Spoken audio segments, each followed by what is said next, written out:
एक साहूकार था जिसके 7 बेटे और 1 बेटी थी। सातों भाई व बहन एक साथ बैठकर भोजन करते थे। एक दिन कार्तिक के कृष्ण पक्ष की चौथ का व्रत आया तो साहूकार की पत्नी, उसकी बहुओं और बेटी ने व्रत रखा था। शाम को जब सभी भाई भोजन करने के लिए बैठा तो उन्होंने अपनी बहन से कहा, आओ बहन, भोजन कर लें। बहन बोली, आज मेरा करवा चौथ का व्रत है, इसलिए चांद निकलने पर उसे अर्घ देकर ही भोजन करूंगी। तब भाइयों ने सोचा कि चांद के निकलने तक बहन भूखी रहेगी।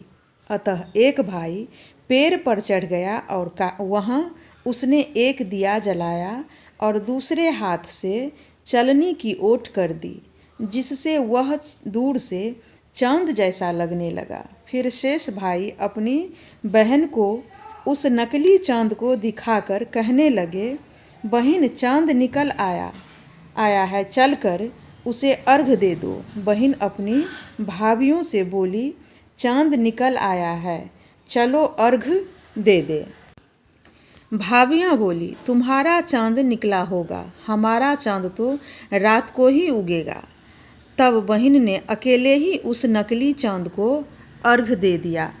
उसके बाद जब वह खाना खाने लगी तो पहले ही ग्रास में बाल आया, दूसरे ग्रास में कंकर आया और तीसरा ग्रास मुंह की ओर करते ही उसकी ससुराल से संदेशा आया कि उसका पति बहुत बीमार है, जल्दी भेजो।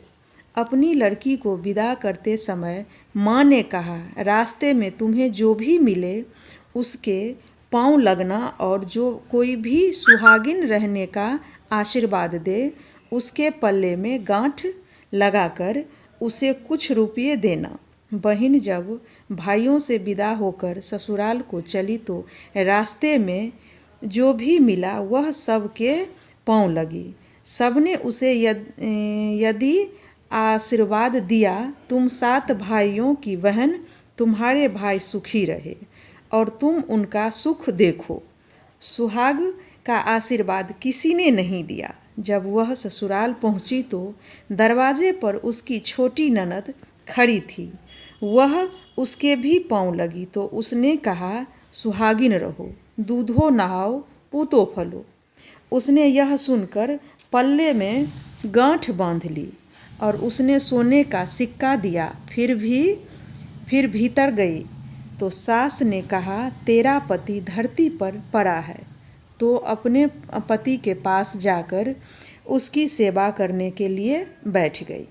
बाद में सास ने दासी के हाथ बची खुची रोटी भेज दी। इस प्रकार से समय बीतते बीतते अगहन मास की चौथ आई तो वह चौथ माता से बोली, हे माता, आप ही मेरा उद्धार करोगी, आपको मेरा सुहाग देना पड़ेगा। तब उस चौथ माता ने बताया, पौष की चौथ आएगी, वह मेरे से बड़ी है, उससे ही कहना। इतना कहकर चौथ माता चली गई। फिर अगले महीने पूस मास की चौथ आई और वह भी यही कहकर चली गई, आगे आने वाली चौथ से कहना। इस प्रकार से माघ, फागुन, चैत, बैसाख, ज्येष्ठ, आषाढ़, सावन, भादो की चौथ आई और चली गई। फिर जब आसीन की चौथ आई तो उसने बताया, कार्तिक की चौथ ही तुम्हारा सुहाग वापस कर सकती है, वह आए तो उससे विनती करना। फिर वह भी चली गई। जब कार्तिक की चौथ आई तो बोली, भाइयों की प्यारी करवा ले, दिन में चांद उगानी करवा ले, व्रत खंडन करने वाली करवा ले।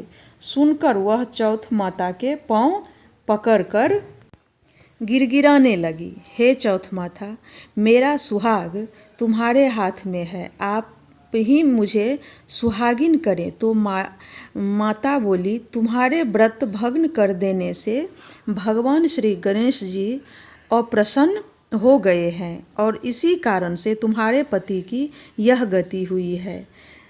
अब यदि तुम पुनः पूरे विधि विधान के साथ में व्रत करोगी तो तुम्हारा पति जीवित हो सकता है। यह सुनकर उसने विधि विधान पूर्वक व्रत किया और चंद्रमा निकलने पर ही उसे अर्घ्य दिया। उसके इस प्रकार से व्रत संपन्न करने से गणेश जी अत्यंत प्रसन्न हुए और उनकी आज्ञा पाकर करवा चौथ माता ने अपने टीके में से रोली लेकर उसके आदमी पर छीट दिया तो वह उठकर बैठ गया और बोला, आज मैं बहुत सोया। वह बोली, पूरे 12 महीने सोए हो आज, गणेश जी और करवा चौथ माता की कृपा से उठे हो। हे करवा चौथ माता, आपने जिस प्रकार से उसके पति को आयु प्रदान की, वैसे ही हमारे पति को दीर्घायु प्रदान करना। जो भी इस व्रत को करे और जो भी इस कथा को पढ़े या सुने, उन सब के पतियों को दीर्घायु प्रदान करना, सबको उत्तम फल देना। बोलो करवा चौथ माता की जय।